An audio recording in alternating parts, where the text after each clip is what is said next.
favorite podcast platforms. You could find us on YouTube. And please remember to subscribe. Remember, for everybody who subscribes, I get $1 million. And so I'm trying to build this up. So please subscribe. It'll be very good for me. And it won't hurt you at all. My guest today is Cyd Notter. You could find her at cydnotter.com. That's CYDNOTTER.com. She is a nutrition educator, coach, and author of the Plan A diet. She is a Center for Nutrition Studies PBNC certified professional and a licensed Food for Life instructor for PCRM, the Physicians Committee for Responsible Medicine. Cyd, welcome to the show. Thank you so much for having me today, Glenn. It's really a pleasure to be here. Well, it's lovely to meet you. And you are an instructor and a nutrition educator. So, for how long have you been doing that? And when did you educate yourself on nutrition? Well, I've been teaching classes for over 25 years, believe it or not. And I became educated myself back in the 1990s, quite by accident. I had already become a vegetarian for ethical reasons. And I was at a women's networking event where there happened to be a presenter from Wellness Forum Health. That's Dr. Pam Popper's organization. And the speaker was talking about the benefits of plant-based nutrition. And she was going to be hosting a 4-week class. And I, in my naivety, thought I was already eating a healthy diet simply because I had given up meat. Of course, I was still eating cheese and Tombstone pizzas and Hostess cupcakes, but thought I was doing really well until I went to that 4-week class that she offered. And the lights just turned on like, oh my gosh, I am not eating healthy at all. And that's where So, my education began. so it turns out that Hostess cupcakes are not a superfood? They're not, even though they're vegan. Uh-huh. Yeah, or they Not, might not be vegan today. I haven't looked for a long time at the yeah, I would have ingredients. thought that Hostess cupcakes were a superfood, but you learn something new all the time. So you cleaned up your diet at that time. I did. And then I started offering those classes myself. I went on to become certified through Dr. Popper's program. I became a certified health educator for her. And at the time, I had an art and frame store. That was my retail business for many years, where we did custom framing and had artwork on display. And Uh-huh. so I would host these classes in my shop at night. I would host 4-week classes, and from there, one thing led to another. I pursued more education. I started writing a local column for our newspaper called The Nutrition Coach. I did that for several years. And from there, it just kind of took off. And here I am today on the Glenn Mercer Show. Wow, you've made it to the top. Apparently. Almost like being on the Johnny Carson show. Am I aging myself? No, Um, I remember him quite well. Now you're going to speak today about the 3 big food mistakes, right? They are. And when I said that to someone, they said, "Oh, is it sugar, oil, and salt?" And I said, "No, you got one of them right." So I'll just give you a Okay. little hint. All right. Well, One I of hope I'm. We're going to let you share the screen now, and I'm just going to hope I'm not making one of the 3 big food mistakes. So, everybody out there, try not to make these mistakes. Here we go. All right. Let me pull up my screen, and can you see that pretty well? Yes. All right. Three So I food just, mistakes that lead to health problems the doctors aren't solving. yes, that's the shortened title, believe it or not. And so I just want to point out my little disclaimer that everything I share here is for general information only and not intended to be construed as personal medical advice, right? Please consult your doctor for certain things. And so, shall we dive right in? Yes, go ahead. All right. Well, this was me years ago. I would start a diet on Monday and fall off the wagon by Friday. So, I don't know if any of you have done that. And that's because diets do not work, right? The typical diet plan, it's been a while since I looked up this statistic, but only 3% success rate with typical diet plans. That percent of people who follow a typical diet of today will not have long-term success. So if you fall into that category where you cannot keep the weight off,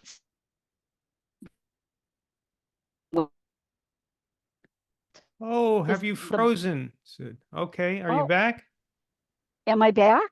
Yeah, you froze for a second there. Oh, I don't know why. It says I don't know why. Am I still there? You're there now. Keep going. Okay.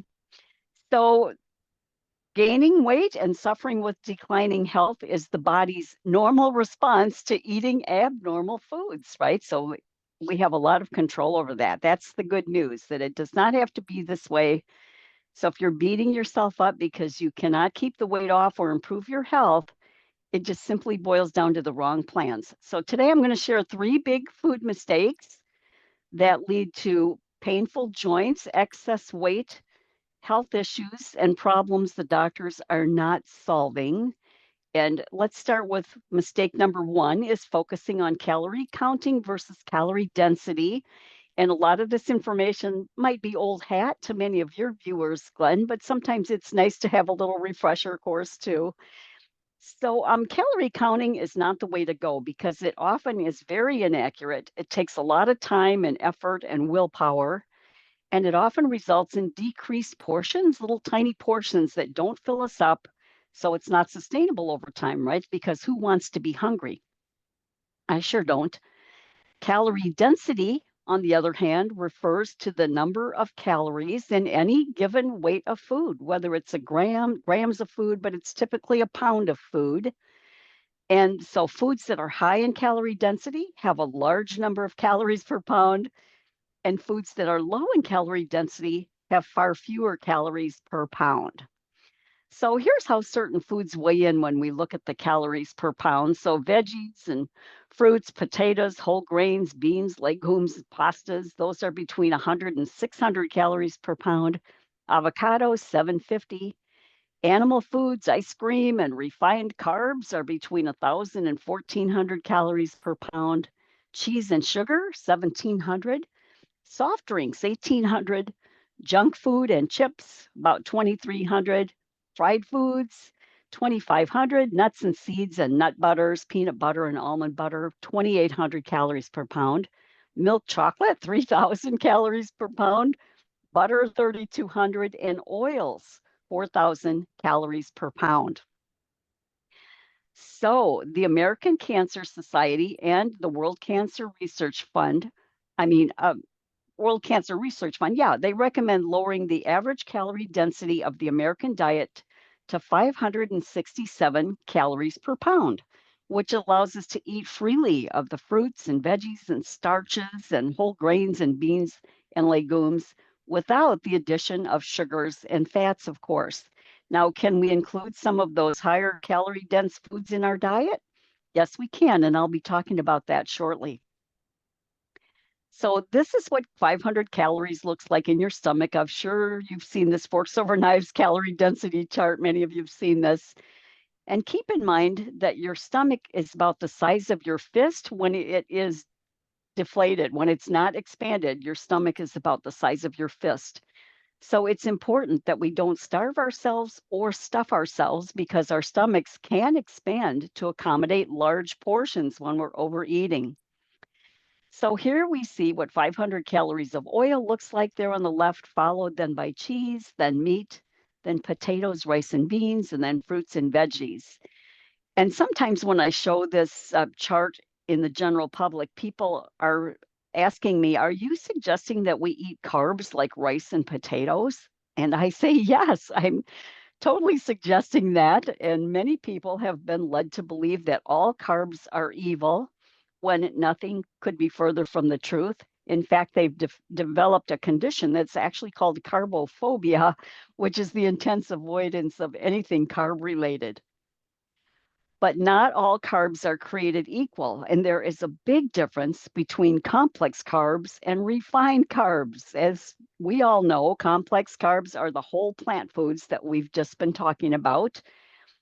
And those refined carbs are the processed foods made with stripped and refined flours, refined sugars, added fats, lots of sodium, and that would be pastries, white bread, snack cakes, cookies, pop, and chips.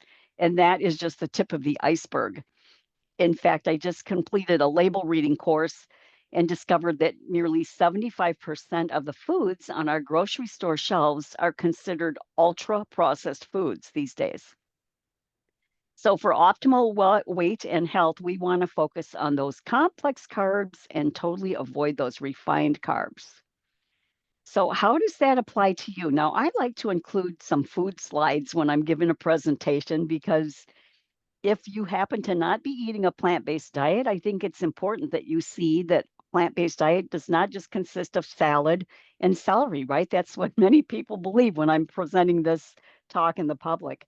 So if you're the decision maker on what's for dinner, you're going to make starch the center of your meals with recipes like barbecued lentil loaf with mashed potatoes and gravy or cheesy broccoli soup. Yes, there are ways to make cheesy soups and sauces just by using plant foods without any dairy. Plant-based burgers like smoky bean burgers and baked fries. We've got African peanut stew and black bean lentil taco soup, one of my favorites. Easy lasagna roll-ups, hearty chilies with cornbread, chickpea salad sandwiches, and stuffed peppers.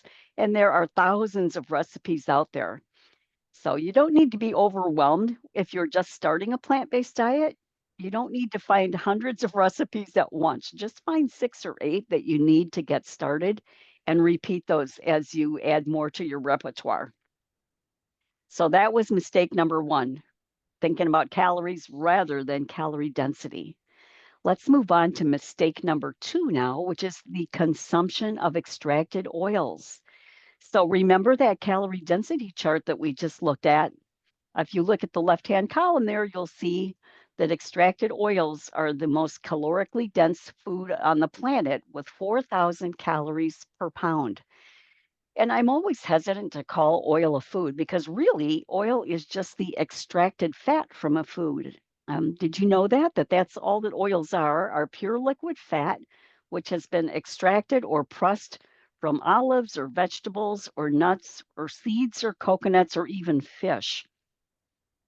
So as mentioned, calories are 4,000 calories per pound. I mean, oils are 4,000 calories per pound. They are highly refined products which have been stripped of their nutrition and they are 100% pure liquid fat, right? All oils are 100% fat. So 1 tablespoon contains 120 calories and 14 grams of fat. So just 3 tablespoons a day, which would not be unusual in the American diet because of all the oils in our processed foods, bakery items, salad dressings, and restaurant foods. That could lead to 3 extra pounds a month right there. And that's without adding any bulk to the food. We're basically just coating our food with fat. So not only are oils huge weight busters, but they are health busters as well, because these extracted oils are known to damage the protective endothelial lining on the inside of our arteries, which paves the way for plaque formation. They impair circulation, they're highly inflammatory, and they contribute to blood clotting issues as much as animal fats do. So I used to use oils all the time, but we now know from lots of different cardiologists and doctors and researchers that consuming oil is anything but healthy. And I just want to camp here for just a little bit to maybe talk about the great oil debate that was recently hosted by Forks Over Knives, which featured Rip Esselstyn and Dr. Garth Davis. I'm not sure if you guys saw that or not. I saw that, and Yeah. I voted for Rip. Okay, I was going to ask your thoughts about it, if you had thoughts about that debate. Rip was making the case for no added oil, and Dr. Garth Davis recommends 1.5 teaspoons of olive oil, extra virgin olive oil to his patients. And so I just wanted to point something out. After that debate, I watched it a couple times because I wanted to really understand what Dr. Garth Davis was talking about there, because I've always believed that oils were not healthy for us. And I wanted to really understand the research that was saying otherwise.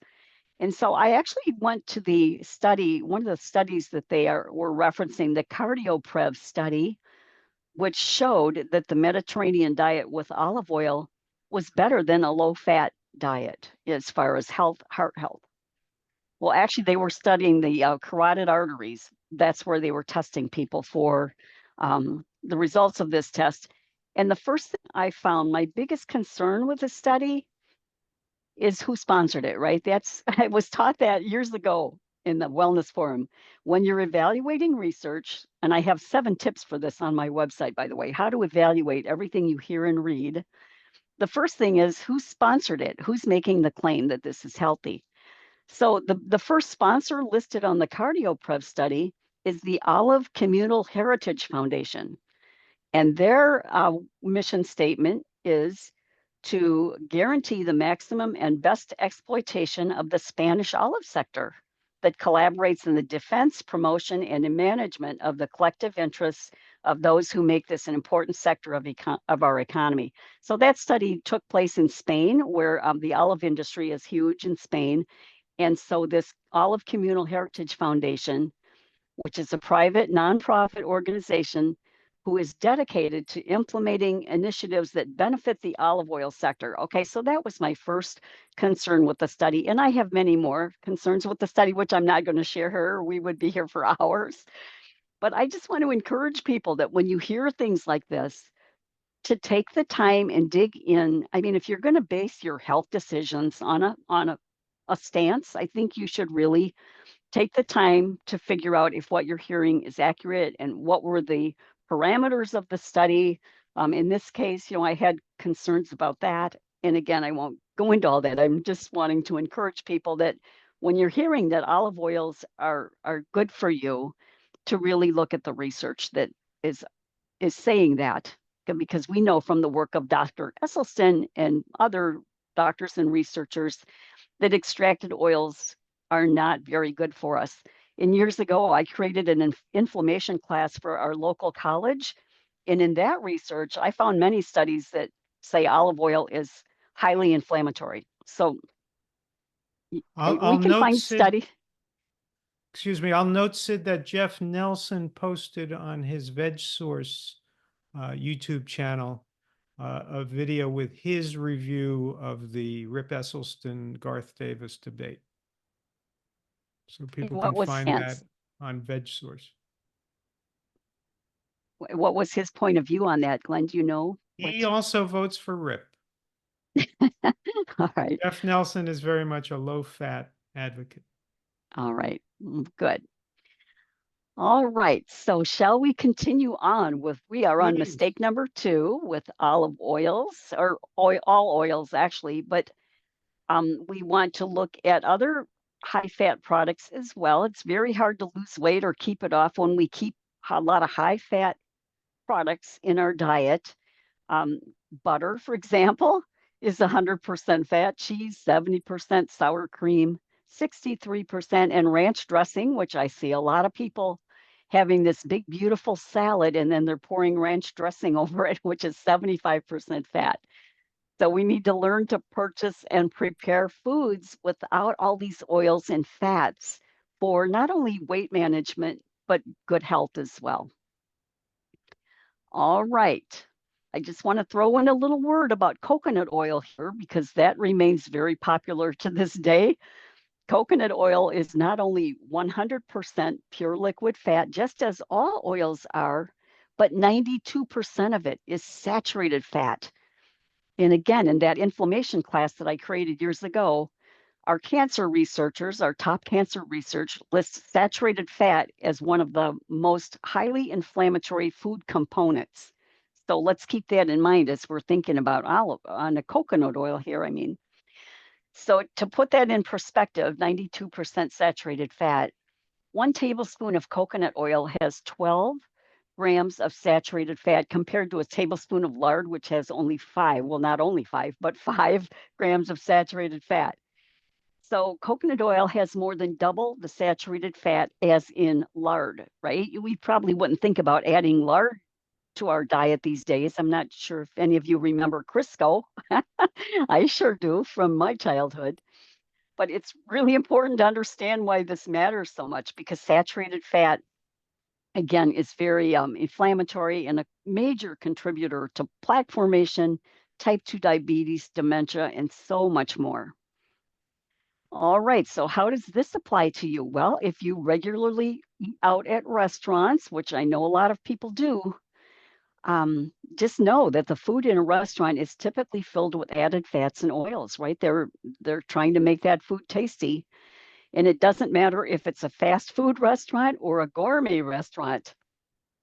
Check the menu for potatoes, rice, beans, salads, veggie soups, whole grain pasta, portobello mushroom sandwiches, and healthy side dishes. You know, you can often build a great meal at a restaurant just from the side dishes on the restaurant.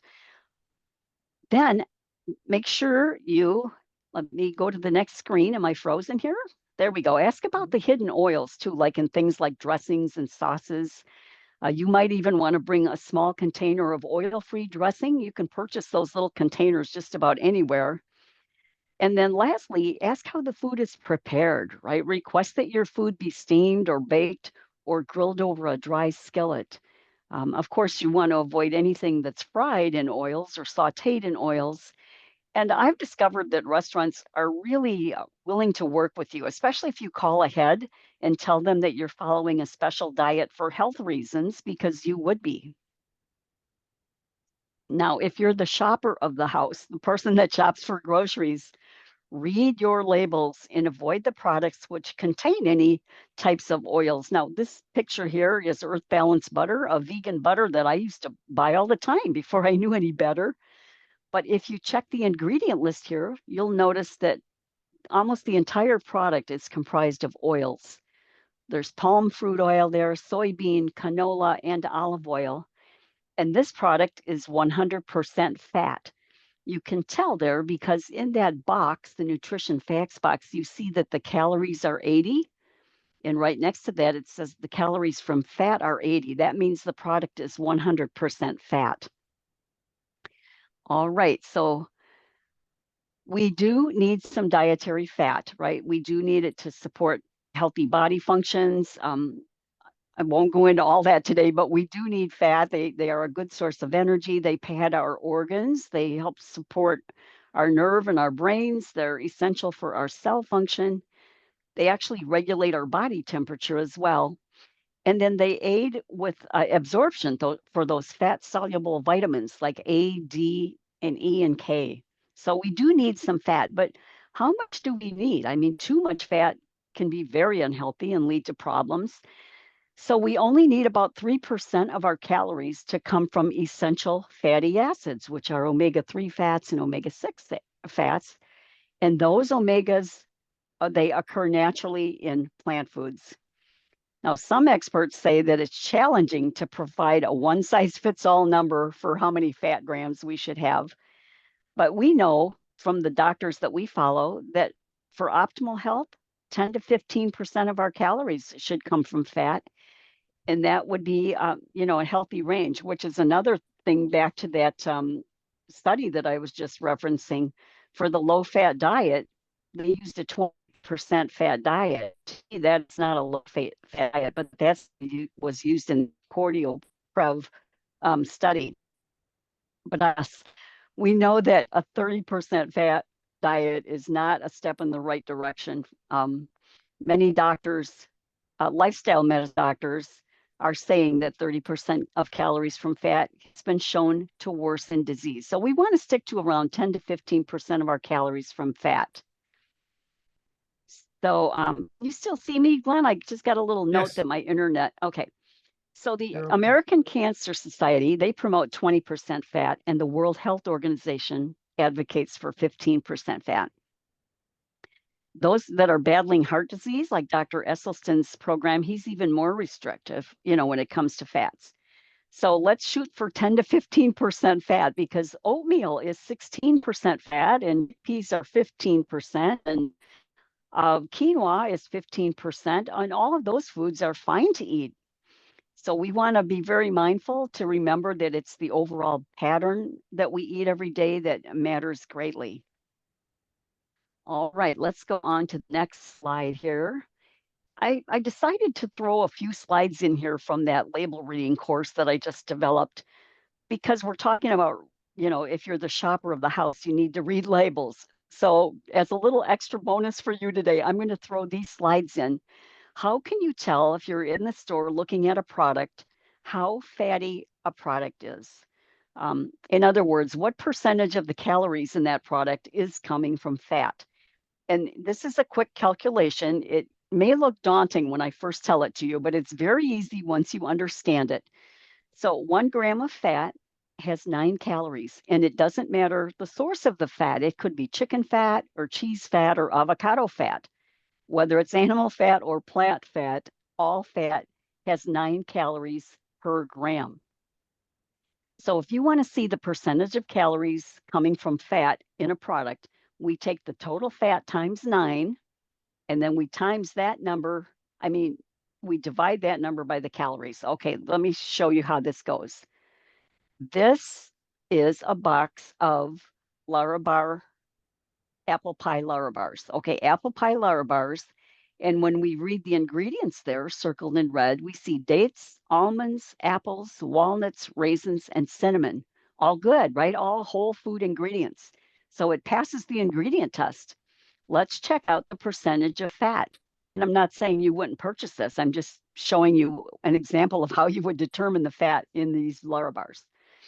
Okay, so we see there that the total fat is 9 grams. So 9 times 9 is 81.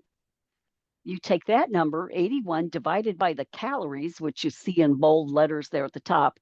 Calories are 200. So 81 divided by 200 is 0.405. Now, you could times that by 100, but it's just much easier just to mentally move the decimal point over to the right 2 places, and you get 40.5. So 40 and a half, 40.5, 40 and a half of the calories in these Larabars is coming from fat. Okay, that doesn't mean you shouldn't buy it. That would be your choice, right? If you're watching your fat intake, that would be something to consider. But this is a different example, which I would not recommend buying, and I'll show you why. So these are the Diet cheddar cheese slices, which is a popular dairy-free cheese on the market in the vegan world. Let's start with the ingredient list. That's almost the second rule in label reading. The first rule is don't believe what you read on the box. The second rule is start with the ingredient list. And here for that, we see Daya's oat cream blend, which contains some oat flour and pea protein and cultures and enzymes. And then we have coconut oil there. That's the second ingredient is coconut oil, which is a red flag. Because as we just talked about, not only is it 100% fat, it's the worst when it comes to saturated fat. So we can expect to see some saturated fat in these cheese slices. So for me personally, this item goes back on the shelf right now. That's not even a negotiable, but let's continue with just for practice. Let's figure out the calories from fat in this product. So our total fat is 5 grams. And so 5 times 9 is 45. And then we divide that by the calories, which we see on the bottom left there highlighted, 70. So 45 divided by 70 is 0.642. Now you could times that by 100, or you can mentally just move the decimal point over to the right 2 places and you get 64.2, 64% fat, basically. These cheese slices are 64% fat. And when we calculate the saturated fat, which you see highlighted there in blue, we see the same number. So not only is this product 64% fat, but all 64% of it is saturated fat, right? So again, this is something you'd want to consider. It's not a healthy product, if you're thinking about your health. Now, here's a little time-saving hack that you can use your phone. You don't have to bring your calculator to the store if you don't want to. Just ask your phone. You only need to know 2 numbers, right? The total fat and the calories. So using that Diet cheese example, the fat grams are 5 and the calories are 70. So just ask your phone, what's 5 times 9 divided by 70? And it'll tell you 0.642. So go to your kitchen when this presentation is over and just practice with a couple items there. And then you'll be able to do this very quickly. I do this all the time in the store now when I'm curious about a product.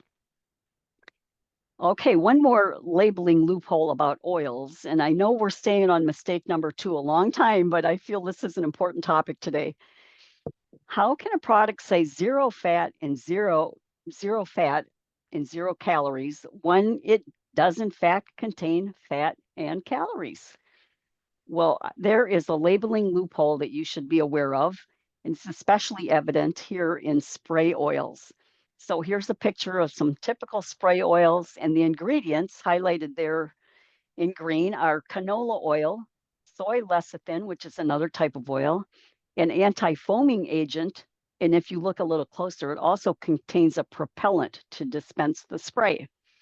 Okay, so on the nutrition facts box, we see 0 calories, 0 fat, 0 saturated fat. Well, how can that be if canola oil is in there and canola oil is 100% fat? How can this label say no fat? That is because of the labeling loophole that if they can get the serving size down to where there's less than a half a gram of fat, and it could be a half a gram of fat or less than a half a gram of carbs or a half a gram of protein. If any of those three things is less than half a gram, they can round the numbers down to 0. And then since there are 0 grams of those nutrients, then the calories can be 0 too. So for this spray oil, you'll see with the red circle around it, that the serving size is a quarter of a second of a spray. So in order to get the fat below a half a gram, they had to reduce the serving size to a quarter of a second of a spray. Could you Are there people out there who are practicing to see if they could get it to a quarter of a second or maybe an eighth of a second? I don't know. I I mean, try me. I'm just flabbergasted by that. But yet many people are spraying this liberally into their pans because they believe it's Right, 0 calories and 0 fat. So this is right. why label reading is important. Do you think you could do it, Glenn? Could you spray it for a quarter of a I second? haven't been able to get under half a second. No. Well, anyway, if you use oils when you cook, like I used to do all the time, all you have to do is get your pan really hot. And if you're sauteing things like carrots and onions and celery and peppers, add those veggies to your really hot skillet and then just add teensy tiny amounts of water or veggie broth as needed to prevent sticking. Um, if you add too much water, the veggies are going to steam rather than saute. So you're just wanting to add little bits of water and then keep flipping those veggies and adding the liquid until you get the desired tenderness you want. And for baked goods, let's see here, there we go. Just replace oil with unsweetened applesauce. That's what I do. I have the best results with that, a 1-for-1 replacement. So if a recipe calls for a third cup of oil, I just use a third cup of unsweetened applesauce. And you know, those little 6-pack containers of applesauce, one of those is about a third of a cup. So that comes in handy. So there's actually a couple YouTube videos I have out for how to saute, roast, and bake without oil, if that's of interest to you, and tips for eating out too when it comes to oil. So I just want to throw that in there. And now let's move on to mistake number 3. And let's have a little fun quiz here to test your fiber knowledge. Which food here do you think contains the most fiber? And please note my little warning there to be careful because this could be a trick question. So we have 4-ounce servings of milk or pork chops or salmon or 1 egg. And which of those foods do you think has the most fiber? What do you think the answer is, Glenn? Well, they all have none. So would you say it's a trick question? I would. You would be right. You're the winner. It's a trick question for sure because the animal-based foods have 0 grams of fiber, and the same goes for chicken and cheese and yogurt and ice cream and most bakery items. So fiber is only found in plant foods and is crucial to good health. And that is mistake number 3, is that most people are not eating enough fiber. So the healthiest people on earth are eating 45 grams of fiber each day. This is from food too. And it's not unusual for whole food plant-based eaters to be getting 50, 60, or even more grams of health promoting fiber each day, because again, plants are the only source of fiber. And yet less than 3% of Americans are getting the minimum RDA of about 32 grams a day. Most Americans are eating about half of that amount, 15 to 17 grams a day. So when we stick with a fiberless diet with beef and chicken and fish and hot dogs and cheese, we are looking at an increased risk of polyps, diverticulitis, constipation, higher cholesterol and blood sugar levels, an increased risk of diabetes, heart disease, metabolic syndrome, and plus an increased cancer risk because fiber carries out excess estrogen and other hormones out of our system, hormones that remain in our system if we're not eating enough fiber. And these are just some of the issues that fiber helps to prevent or correct. Now, here's why fiber helps so much when it comes to weight loss, too. It's really hard to overconsume high fiber foods, or you'd feel like you're going to explode, right? So here's a bowl of split pea soup or bowl of black bean soup. Those have about 14 grams of fiber per bowl. So you'd probably feel like you're going to explode if you eat 2 bowls of that. And for every 14 grams of fiber consumed, calorie intake is reduced by about 10%, which is really good. So weight loss can occur without hunger or deprivation in any way. So fiber is really, really important. Let's take a look at some fiber-filled recipes here. Um, we have lots, well, let's talk about complex carbs, beans, potatoes, lentils, whole grains. That's what we want to be centering our meals around, our high fiber-filled complex carbs, starches, basically. So add a variety of these plant foods to your meals and with plenty of fiber and other nutrients too. All of these foods have plenty of protein and calcium, so you never be having to worry about those nutrients. Here we've got sloppy joes. These are made with lentils, but there's several ways to make those. Cheesy Mexican tortilla bake, a variety of stir fries, a savory mushroom pot pie, peanut noodles with veggies, plant-based macaroni and cheese, tacos, creamy chili pasta, pizza, carrot cake muffins, sundaes and sorbets, chocolate mousse with berries, all plant-based, all delicious. So I like to show the food slides again, just to show that plant-based foods are anything but bland and boring. And I grew up in an Italian home, complete with all the oils, by the way, and I can assure you that plant-based foods are delicious. All right, so let's just recap our 3 food mistakes that lead to health problems the doctors aren't solving. Number 1 was that we need to focus on calorie density rather than calories. That allows us to safely shed 1 to 3 pounds a week and keep it off without counting the calories or points or eating tiny portions. The second mistake was consuming oils. So we want to ditch those extracted oils to accelerate our weight loss and improve our health. And lastly, eating more fiber. That helps achieve a healthy weight and again can reduce or eliminate the need for many medications. Now, the cool thing is that all 3 steps are part of the same nutrition plan, right? We don't have to choose one diet for fiber and one for oil free and one for calorie low in calorie density.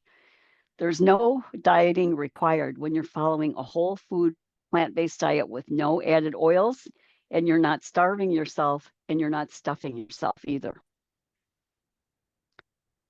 So just a reminder here, it is never too late to eat this way. This way of eating, again, the most anti-inflammatory way of eating. It's the only diet I've ever seen that has actually been proven to reverse even advanced stages of heart disease, which is our number 1 killer. So you can't go wrong with the whole food plant-based diet.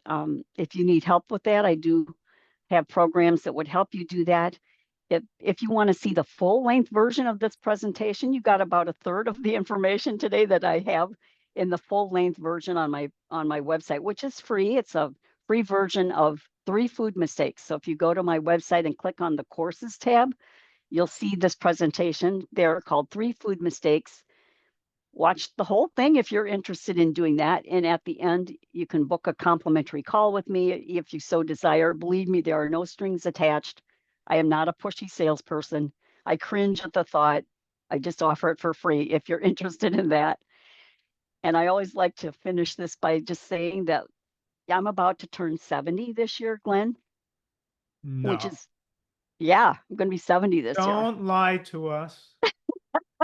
It's true. But when I look at my dire family history and where I was headed in this family of Italians eating high, rich foods, and in my mid 30s, I discovered the answers, which was this diet. And I am so glad that I did, because I'm here to tell you that you do not want to spend the last 15 or 20 or even more years of your life dealing with chronic disease or having health issues be the main focus of your life, right?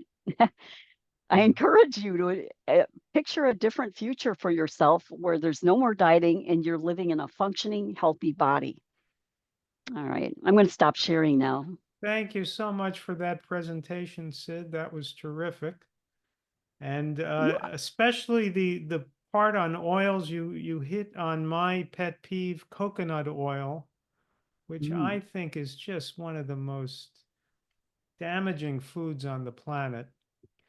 mhm, And yet, when I go into grocery stores and I look in the processed vegan foods, the processed cheeses, mhm, processed vegan fake meats, so many of them have coconut oil.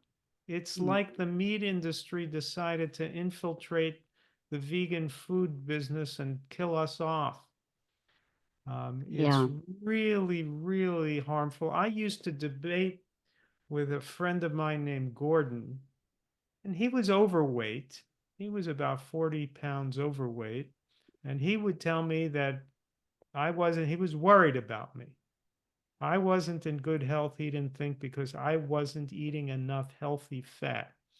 And he thought Mm, that the healthiest fat was coconut oil. And he was recommending that I do what he did, which was to have 2 tablespoons of coconut oil every morning. And he told me all about the alleged health benefits of the 2 tablespoons of coconut oil. Naturally, I never listened to him. And I no longer debate with him because he died of sudden cardiac arrest. Oh, sorry to hear that. Yeah, so there's nothing good about this stuff. And Yeah. when you look at how much saturated fat is in a product with coconut oil, let's say is a vegan ice cream that you could Mhm, get in the health food store made with coconut oil. And these days, they're almost all made with coconut oil.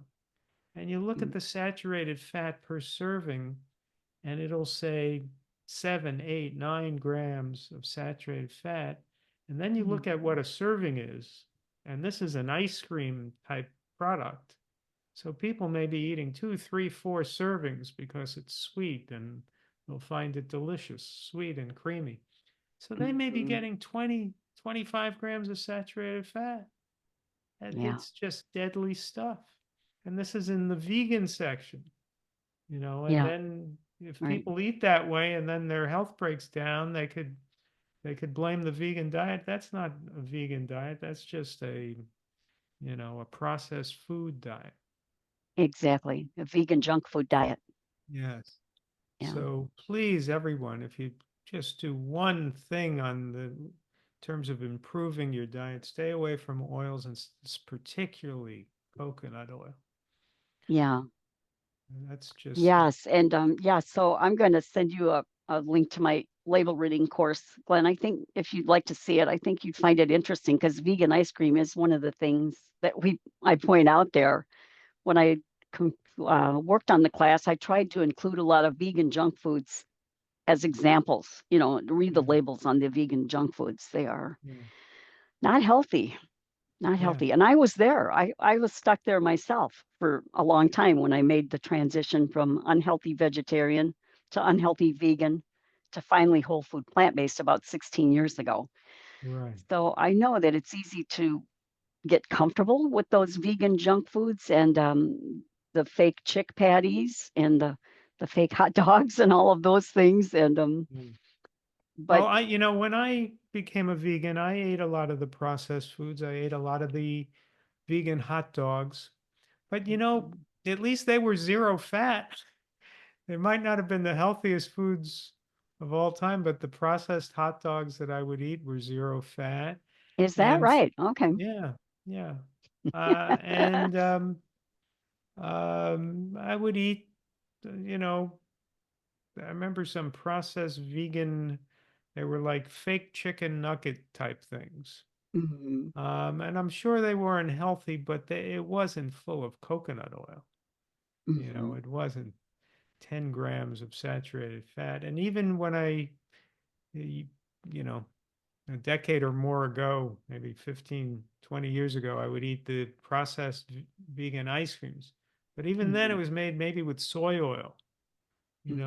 It was 1 or 2 grams of saturated fat, not 8 or 9. Hmm. Uh, and uh, eventually, I just lost my taste for that and realized it wasn't healthy. And you know, I Hmm. find now that fruit makes a much better dessert. Um, and if I'm even hungrier and I want a snack, I don't know, I'll look for something like a whole grain bread or a potato or something to fill me up, but something that isn't full of oil. Hmm. I think Rip said something about this in the oil debate the other day, that we live in a country where 75% of the people are overweight or obese. So to promote more fat, adding more fat to the diet is I forget the word he used, but it's Yeah, irresponsible, basically. yeah, I agree. I Mhm. agree. Um, and Do you find that it's the hardest thing to get people to realize is to stop cooking with oil? It's one of the biggest ones. So in my coaching business, um, cheese is, I would say, the first thing people are struggling to give up, cheese and dairy, followed by oils. Yeah, But once they do give it up, they realize that they don't really miss the taste of the oil anymore. They can taste the food now that the food isn't coated with oil. So yeah, there's struggles. Sugar is a big one too. Sugar, cheese, and oils, I would say, are all the yeah, biggest contributors. yeah. Well, thank you again, Sid. And people can find you at cydnotter.com. That's cydnotter.com. And your book, which is available on the website, is the Plan A Diet. Yeah, here's a copy. What I have to ask, what's Plan A versus Plan B? Plan A is whole food, plant-based, no added oil, as we've been talking about. Right? Plan B would be the transition course to get there, where you still Oh, allow a little junk in there until you get through the 5 or 6 weeks. Then you're at Plan A after 5 weeks.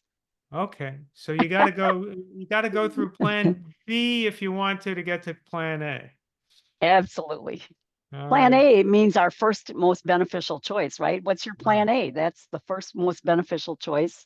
That's why Right. it's called that. Okay. All right, Sid. Very good to meet you. Thank you so much for the presentation. Thanks so much, Glenn. Take care.